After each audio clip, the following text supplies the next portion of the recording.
bazana ba sciences occultes bazana ba biloko oyo basimbaki bazoko salela lelo ba commandeti kaka bango kati na bato alors que en esprit bakokosa biso te toyebi bino il faut bobongo la mutema po soki bobongo le mutema te kala mingi te bokozala révéler.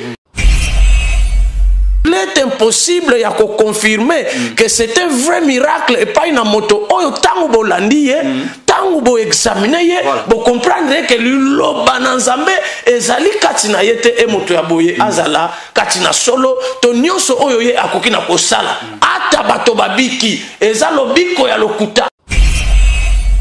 Parce que la gloire n'est pas pour Jésus-Christ, donc il n'est pas de Dieu. Quelqu'un qui est de Dieu andimaka kosala nyonso pona lokumu ya Yesu Kristo Masia.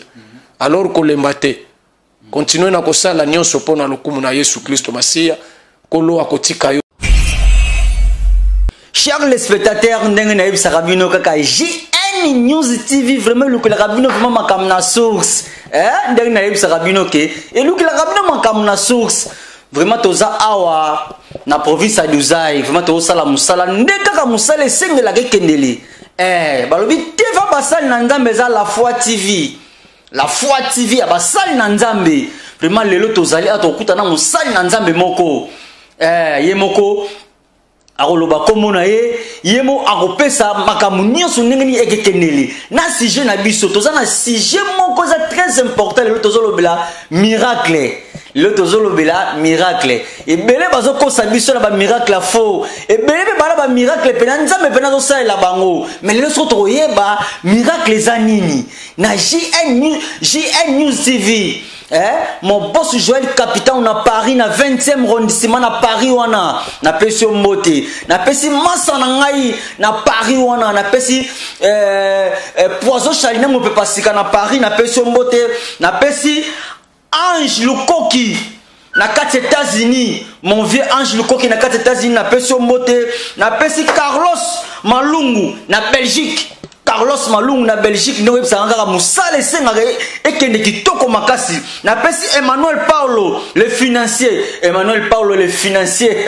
vraiment ndeko yemsenga musale kende bien na pesi David Dislove na kata Paris na pesi mbote na pesi Nilton na Lyon na pesi mbote na pesi oncle Eros na London City na pesi mbote na pesi DJ Peps Mayas na kata Paris na pesi mbote na pesi Alekanza na Bundes na pesi mbote na pesi Job homme fort ya Paris na pesi mbote lelo to développer na notre pasteur Bozape Troté la foi TV ozolukela bino ba pasteur ndeka botinda ngaka ina sala musala vraiment la foi TV ezolukela bino ba pasteur na kata source. Vraiment, tu as un bureau, il y a serviteur dédié. Binomo bokomona ye. Koskibota. Pasteur Nzunzi Kazaoko. Oui, c'est le pasteur Nzunzi Kazaoko. Église Combo. Église Arcade Alliance. Arcade Alliance. Pasteur Nzunzi Kazaoko batu beli ba Hollanda yo balobaki vraiment que na lokela bango yo donc dans kiti sur le terrain awa to développer na yo si j'ai mon ro ezo tungsa ba na Nzambe ezali miracle. Passer Nzunzu, to comprendre te miracle les anon nini. Oko expliquer biso non miracle, to comprendre non miracle les anon. Miracle ya liboso eza merci. Tozoa reconnaissant la grâce Nzambe asali biso parce que tout est grâce. Et je crois en koloso qui a permettra ki biso te tokoka ki ko zala wa telelo.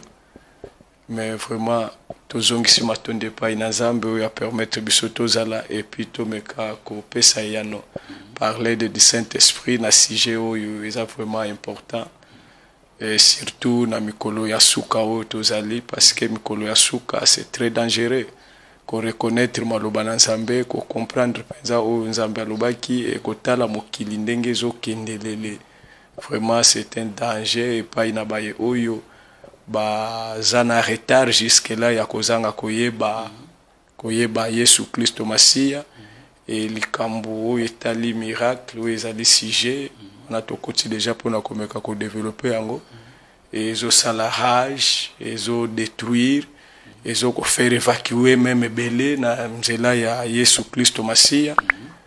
Mais malgré cela, tout d'abord, il faut croire que miracle Nzambe Yesu Kristo Masia oyo tosambelaka ye moko na naza miracle. Alors miracle est possible l'on a Jésus-Christ de Nazareth. Mais il faut beaucoup d'attention parce que miracle les os à la rage ndenge toloba qui est détruire. Donc comprenons que par rapport à motuna na yo miracle ezali oyo ye moko Nzambe asali. Oyo ye moko Yesu asali. Parce que na kombo ya Nzambe batu bazoko travailler. Na kombo ya Yesu batu bazoko sala. Makambo ezoko monana na miso ya batu. Mais est-ce que c'est ça le miracle? Parce qu'avec ça, c'est vrai, aujourd'hui, beaucoup sont égarés. Baza déjà égarés. Mais est-ce que c'est ça la vérité? Et ce qui te continue dans Makambo Nzambe, dans Maloba Nzambe, ici nous sommes dans l'épître de Jésus-Christ selon Jean. Vous allez comprendre, était un grand à l'époque. C'est comme aujourd'hui, il y a des grands selon le monde. Et ici, je me réfère na moko ya ba leader parce que azalaki leader. Et d'ailleurs, c'était un docteur Nicodème. Ce qui si yoka mate yawana, ce qui si balobela yo à propos ya Nicodème. C'était un grand à l'époque où azalaki leader. Na Jean 3, bisika nazali, si je peux lire la Bible. Lire, papa. On va ouvrir nos Bibles rapidement pour voir na Jean 3.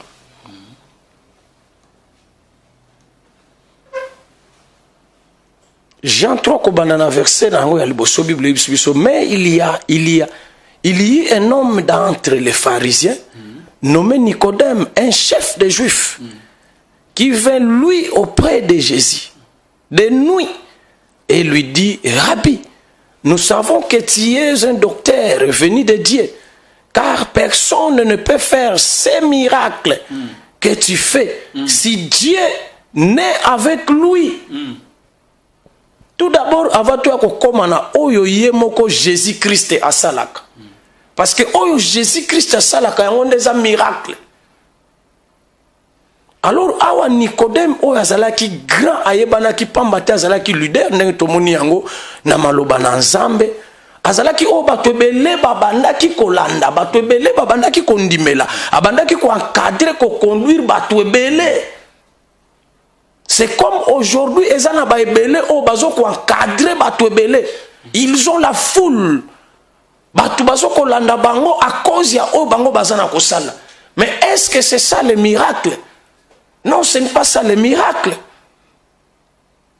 Et d'où commence le vrai miracle?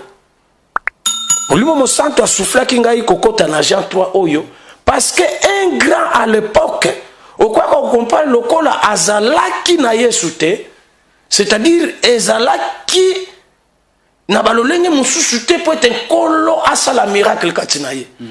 Yango koya komona kolo soki tokiti kosala lecture na biso na Jean 3 bisika tozali kuna Bible lobi Jésus lui répondit na verset 2 qui vint lui auprès de Jésus de nuit et lui dit: Rabbi, nous savons que tu es un docteur venu de Dieu, car personne ne peut faire ces miracles.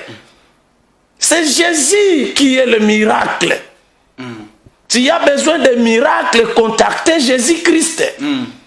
J'ai besoin de miracles, nous devons contacter Jésus-Christ. Certainement, ezana bato ebele bazolanda biso na temps oyo bazana posa ya miracle, je le crois. Et ce que je peux vous dire, contactez Jésus-Christ. Muto yo yo kakawana. Muto yo landakawana. Il est possible à comprendre ce qui obéit Jésus-Christ. C'est lui qui a tout réalisé sur la croix. Aujourd'hui, pour ne plus être dans le mensonge, pour ne plus suivre ce qui n'est pas vrai, contactez Jésus-Christ. Et c'est Jésus-Christ qui va faire pour être un miracle, véritable miracle. Parce que le cambo miracle est même. Et si Jésus venait ce soir-là, combien vous allez enlever? Pas donc toujours continuer vraiment. Donc les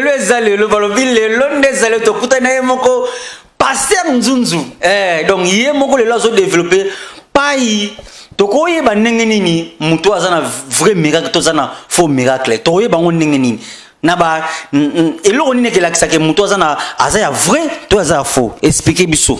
Ndeko Pacheli, merci. Na kokanga makaka wana Jean 3 bisika tozali. Na verset 3, Jésus lui répondit, en vérité, je te le dis, si un homme n'est né de nouveau, il ne peut voir le royaume de Dieu. Nicodème lui dit, comment un homme peut-il naître quand il est vieux? Peut-il rentrer dans le sein de sa mère et naître? Jésus lui répondit, en vérité, je te le dis, si un homme n'est né de nouveau, et si, si, Jésus le dit, si un homme n'est né d'eau et d'esprit, il ne peut entrer dans le royaume des cieux.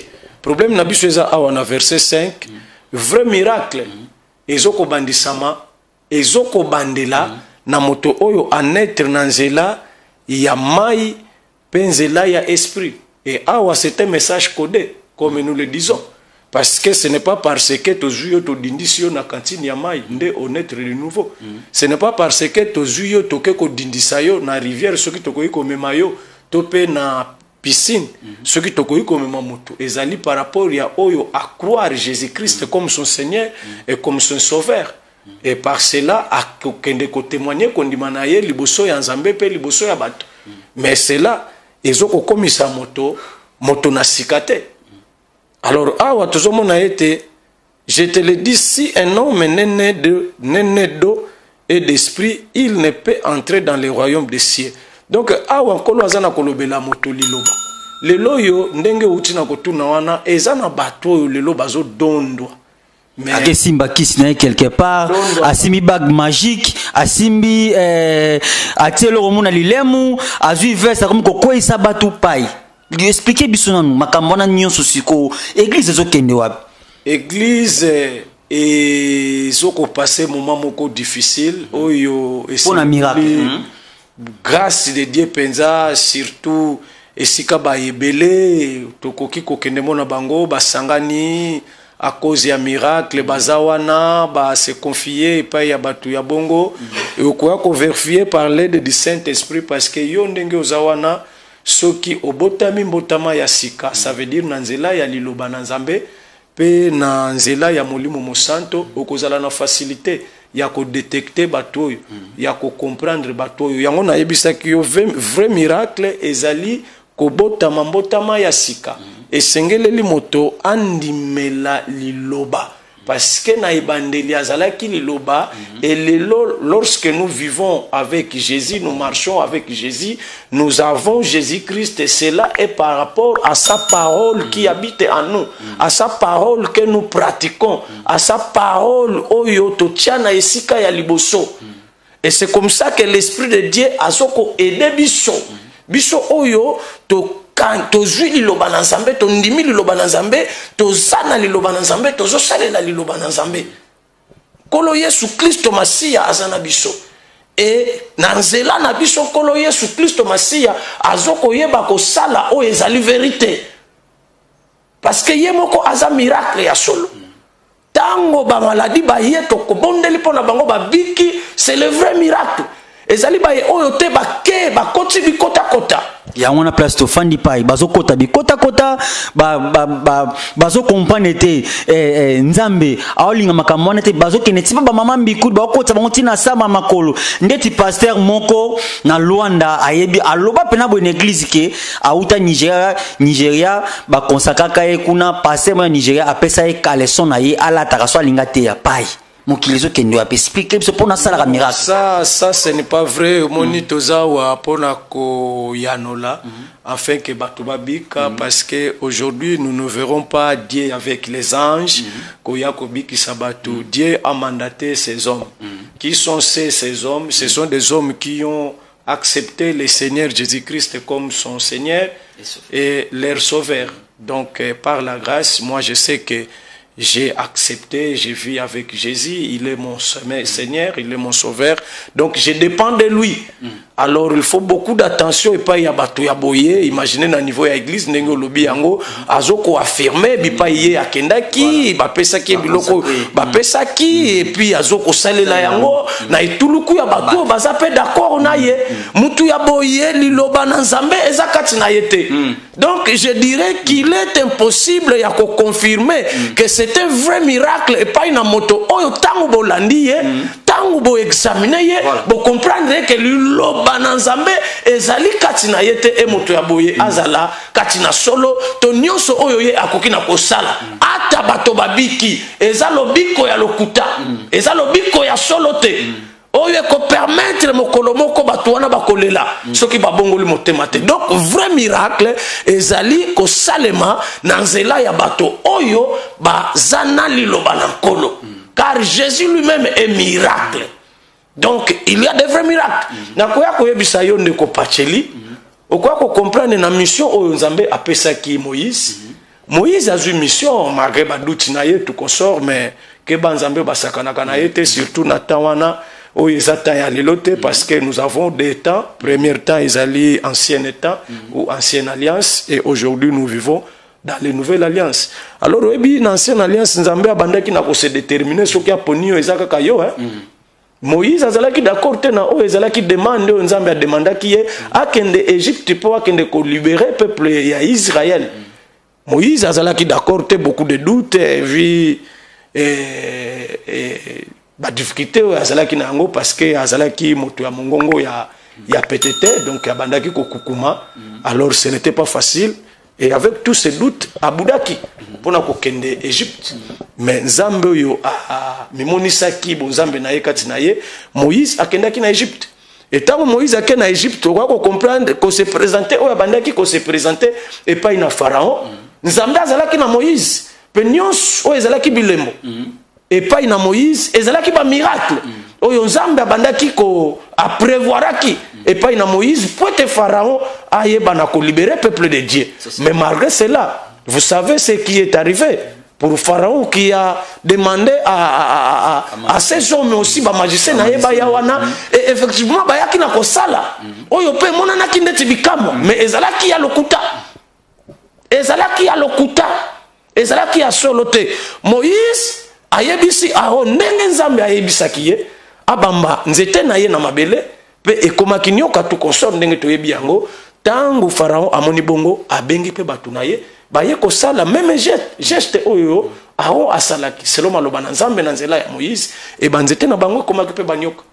Mais pona kotalisa ete ya Nzambe yango nde ezalaka ya Nzambe oyo ya Moïse nyoka yango nde melaki moka nyoka ya banganga ya Pharaon. Donc ezali na miracle ya solo titozo koloba wana mokili oyo mais miracle ya lokuta pe ezali e yango eleki ebele awa nyoka ya Moïse ezalaki kaka moko mais nyoka ya Pharaon ezalaki ebele et malgré ebele na bayango emelabaki epai na nyoka ya Moïse. Donc c'est ça la puissance de Dieu.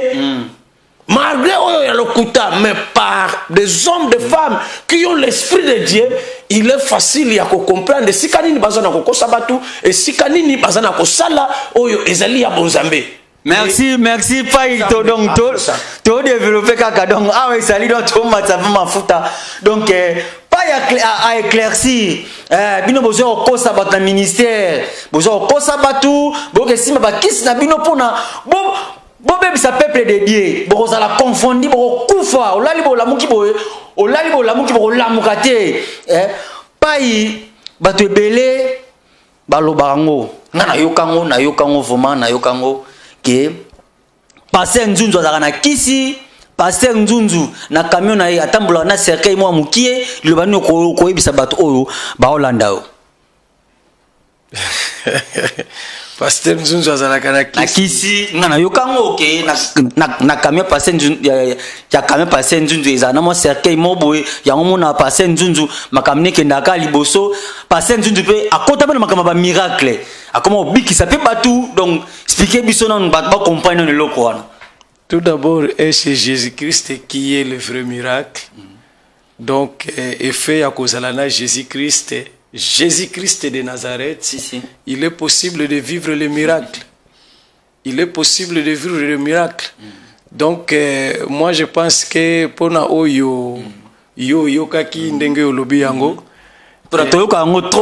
beaucoup plus na ko s'adresser et pas ina baye oyo kelaki yango te. Voilà. Parce que ngai na bango relation moko ezawana te, mais peut-être na koki kobele la grâce na Nzambe et pas ina bango afin que babongo la motema, parce que ceux qui babongo li motema Nzambe akosala bango grâce et Nzambe akolobela bango lususu ebele et parce que Nzambe azali oyo asalaka toujours na nzela na moto nani ayebi kaka na ndenge bakanisaka ya mabe kaka ndenge balobaka bilobelela nani ayebi soki na nzela na biso baye yote Nzambe akoki kosala bango grâce lobi pe bamona bokonzi na likolo bamona Jésus-Christ de Nazareth bazala enlevé et pas inaye et babika na oyo nyonso ezali bozoba na bango bondoki na bango lokuta na bango nyonso oyo molili evandisami na bango.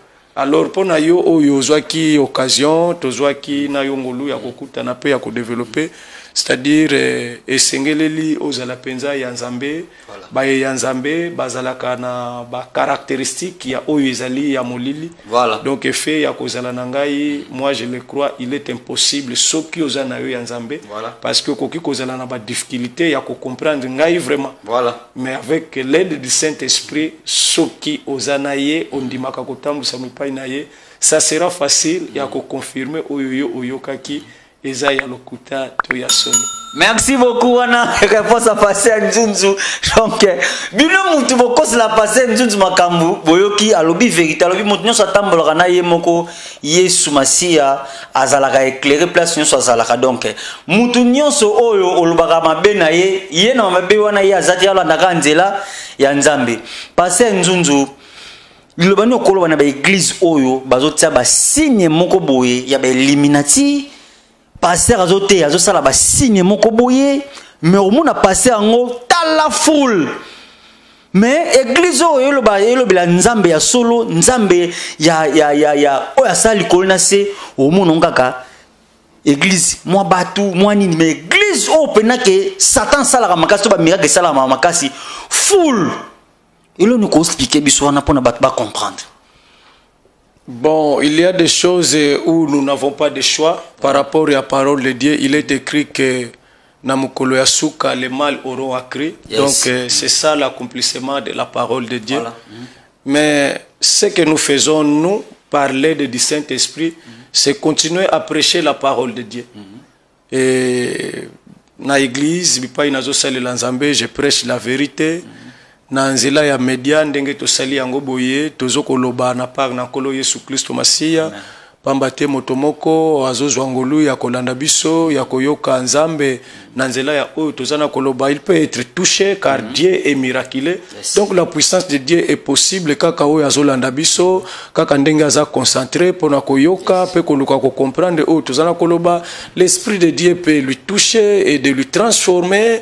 Et c'est ainsi que baye oyo bazondimela na bango Nzambe na solo bango wana nde bakozala enlevé bango wana nde baza sécurisé aujourd'hui et pas in Jésus-Christ de Nazareth. D'ailleurs les anges du ciel campent tout autour d'eux.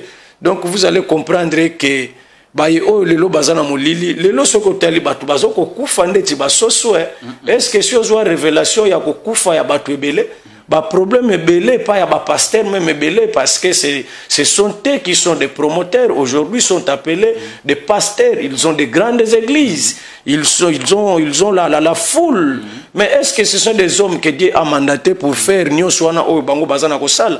Donc que Dieu leur fasse grâce parce que bakoki kozwa ngolu ya koyo quand même nyonso tozana koloba na pari en koloba bongo la mitema peut te ba bika.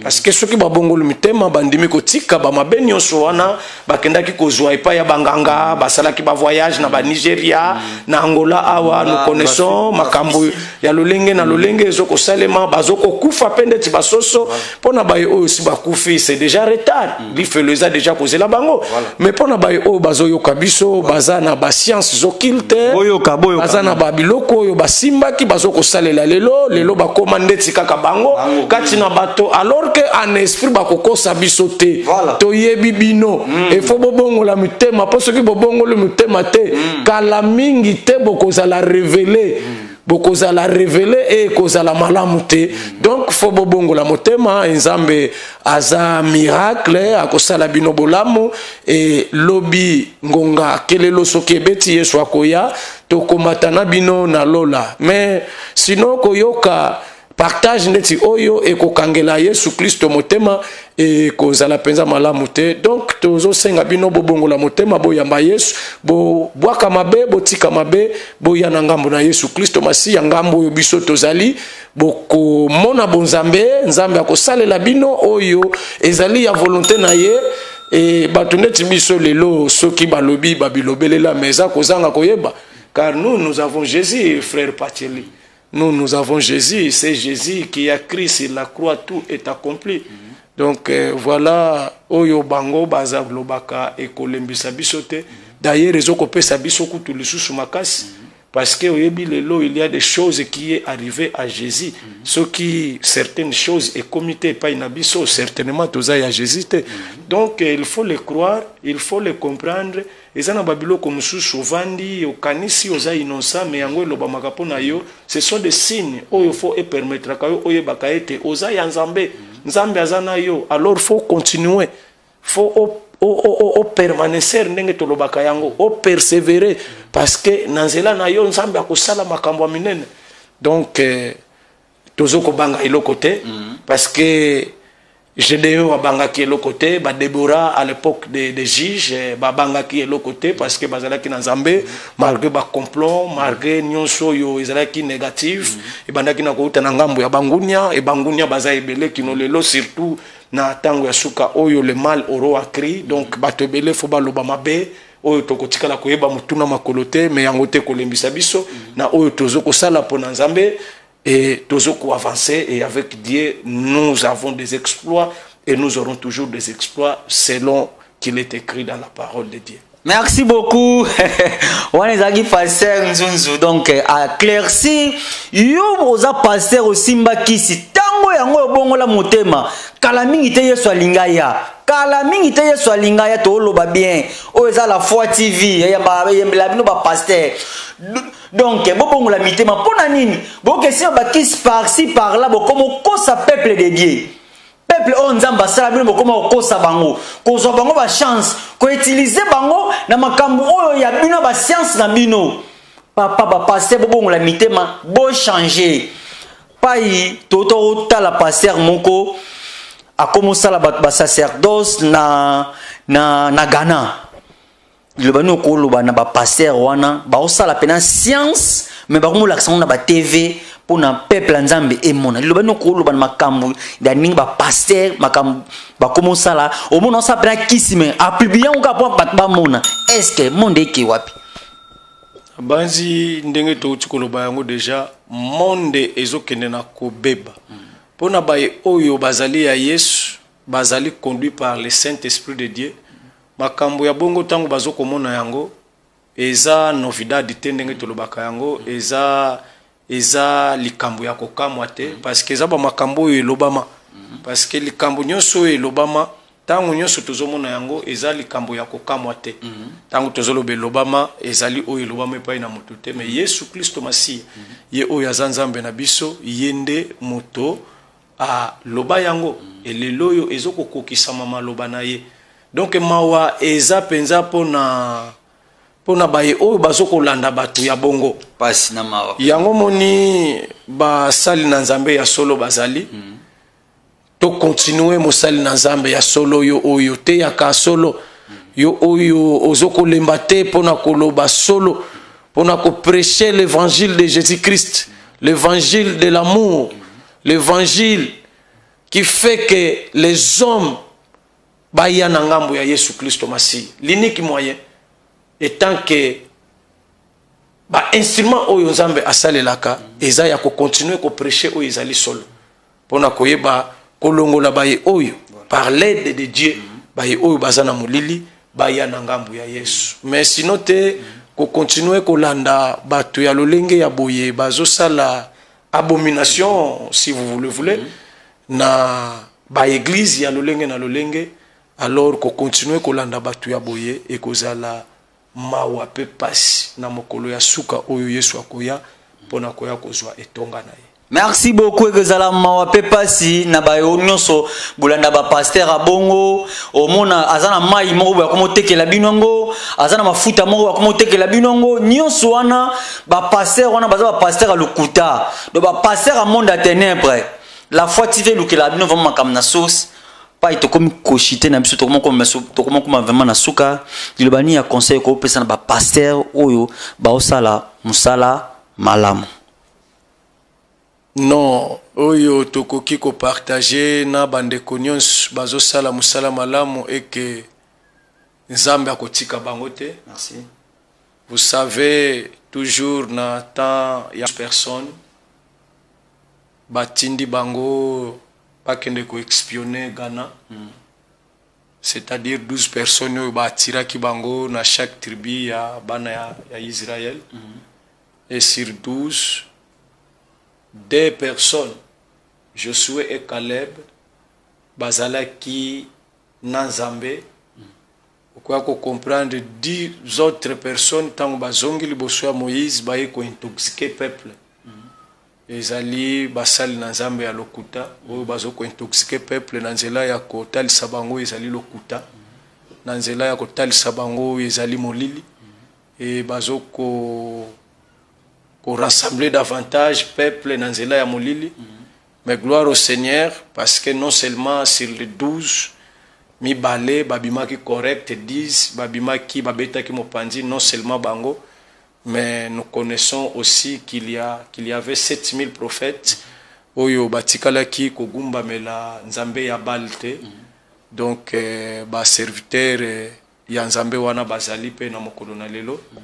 Bolembate boko babo continuer parce que ndenge Nzambe atika ki Josué pe Caleb te et les 7000 qui n'ont pas réfléchi devant Baal Nzambe atika ki bango te et c'est de même Nzambe azana biso parce que nazakati na bino mes bien-aimés dans le Seigneur mes frères dans le Seigneur, les éminents serviteurs de Dieu, c'est nous qui représentons le Christ car lui-même est Dieu. Laissez que nous sommes ses ambassadeurs. Donc continuons à faire tout ce que nous faisons pour la gloire de Jésus-Christ. Donc c'est cela. Retenez que continuons à faire tout ce que nous faisons pour la gloire de Jésus-Christ. C'est lui qui ne fait pas. C'est lui qui fait des choses. Et lorsque la gloire n'est pas pour Jésus-Christ, donc il n'est pas de Dieu. Quelqu'un qui est de Dieu, andimaka kosala nyonso pona lokumu ya Yesu Kristo Masia.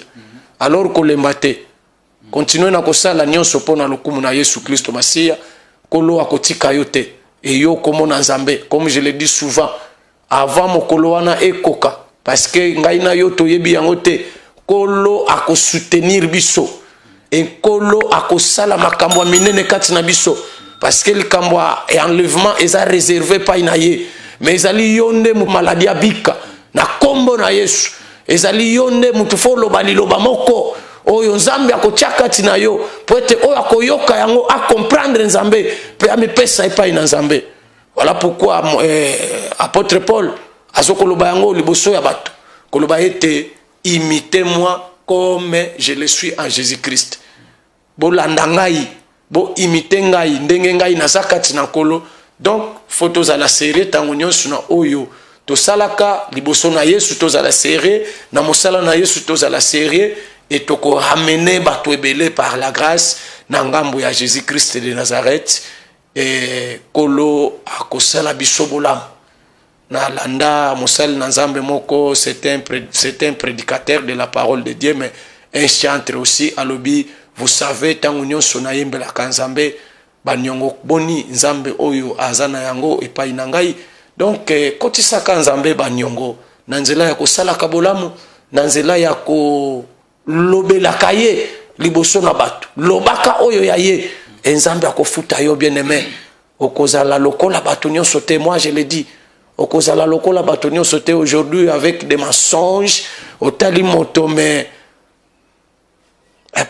c'est difficile pour nous décrire.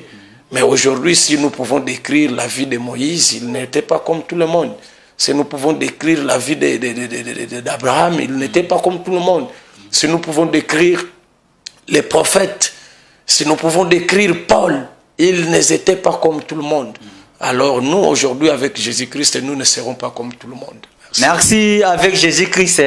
Tozala lokola batonyon c'était vraiment na pesi ba ino so bolanda biso vraiment na La Foi TV elokela rabino ba pasteur lelo tozana pasteur Nzunzu yeyo azananga awa a lobby ba point de vue oyo ni les miracles a lobby peke na ba faux pasteur o bazoya na évangile donc expliquer pena nyonso wana pena pai opesa moi quelques personnes pas trop combien na suka moi quelques personnes mbote bato ba soutenir bino pona to si ça nous émission. Non, nous avons des hommes que Dieu utilise oyo vraiment c'est nos pères dans l'esprit.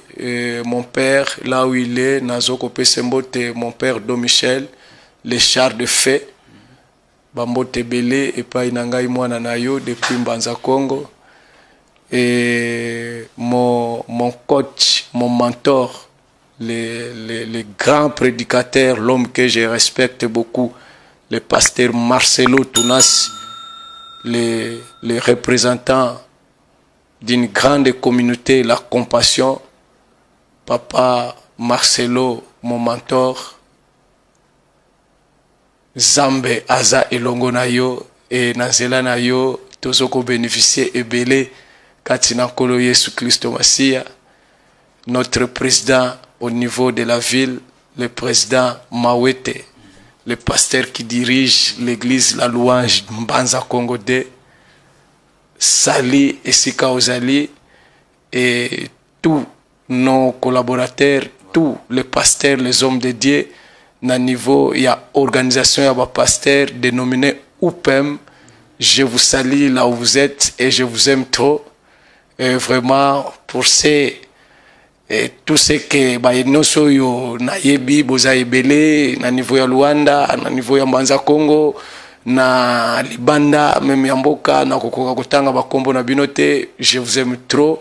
Et bino nyonso pe boyebi ngai te boyoka kaka na kombo ozwi occasion ya komona atangai na nzela émission oyo na lingaka bino mingi et na bondeli nzambe alola oyo asalaka baya yebolamu. Vraiment nanzela ya koyoka nzambe nanzela na biso oyo tozwaki occasion ya koloba moke na part ya kolo Yesu Christo Masia nzambe asala bino bolamu. Merci. Merci beaucoup Nzamba Sala biso vraiment bolamu vraiment to komi vraiment na suka mon boss Joël Captain ma motinda ngana sala vraiment La Foi TV vraiment donc na sala dans sala ya ngoka nazo continuer kaka donc na pesi ba o nyonso baza filer na site na biso eza JNZ News TV mais chaîne ba pasteur za La Foi TV donc na 20e mois na Paris na pesi Ange Koki Mbote place aux États-Unis, na pesi Carlos Malung na Belgique place aux na pesi Mbote, Emmanuel Paul le financier na pesi Mbote, David Dislov na Paris na pesi Mbote, Milton na Lyon na pesi Mbote, Oncle Eros na London na pesi Mbote, DJ Peps Mayas na Paris na pesi Mbote, Ale Kanza na pesi na Bundes na pesi Mbote, Job Onfort na Paris na pesi Mbote, na pesi famille ma venganga nyonso mbote place bozali na pesi bino mbote na lingara bino mingi na peti na ngai ya cameraman azawa na babenga ke poso donc ngamo na pesi kombo poso donc yeso ko filmer tela poso na so ndenge komaka donc na pesi bino mbote bye